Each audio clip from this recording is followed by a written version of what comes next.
যখন তুমি এমন একটা মুহূর্তে দাঁড়িয়ে গেছো যেখানে মনে হয়েছে সব শেষ, চারপাশে মানুষ আছে কিন্তু তবু নিজেকে ভয়ানক একা লাগে, মনে হয় কেউ বুঝছে না তোমার ভেতরের যুদ্ধটা। হাসির আড়ালে লুকিয়ে রাখা কষ্টগুলো যেন প্রতিদিন আরও ভারী হয়ে উঠছে। হয়তো তুমি ক্লান্ত, বারবার চেষ্টা করতে করতে, বারবার হারতে হারতে। হাতে ধরাই চিঠিটা হয়তো তোমার না বলা গল্পের সাক্ষী। একটা চাকরির জন্য লড়াই, একটা স্বপ্নকে বাঁচিয়ে রাখার চেষ্টা, একটা নিজের মতো করে বাঁচার ইচ্ছা।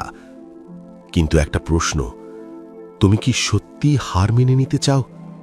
ভাবো তো, এতদিন যে লড়াই করলে, এতবার পড়ে গিয়েও আবার উঠে দাঁড়ালে, সেটা কি শুধু এখানে থেমে যাওয়ার জন্য? জীবন সব সময় সহজ না। কখনো কখনো এটা তোমাকে ভেঙে দেয়, তোমার ধৈর্য পরীক্ষা নেয়, তোমাকে এমন জায়গায় নিয়ে যায় যেখানে তুমি নিজেকেই চিনতে পারো না।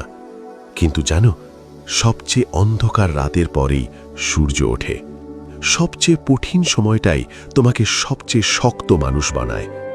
আজকে যদি তুমি হাল ছেড়ে দাও, তাহলে হয়তো তুমি কখনোই জানতে পারবে না আগামীকাল তোমার জন্য কি সুন্দর কিছু অপেক্ষা করছে। হয়তো আগামীকালই তুমি বুঝবে এই কঠিন সময়টা তোমাকে কোথায় নিয়ে যেতে চেয়েছিল। তাই একটু থামো, একটা গভীর শ্বাস নাও, নিজেকে সময় দাও, কিন্তু থেমে যেও না, হাল ছেড়ো না। এই জীবনটা তোমার, এটা তোমার গল্প। কারণ জীবন সত্যিই সুন্দর, শুধু একটু সময় দাও আর নিজেকে বিশ্বাস করো। একদিন তুমি ফিরে তাকিয়ে দেখবে এই কঠিন সময়টাই ছিল তোমার সবচেয়ে বড় শক্তি।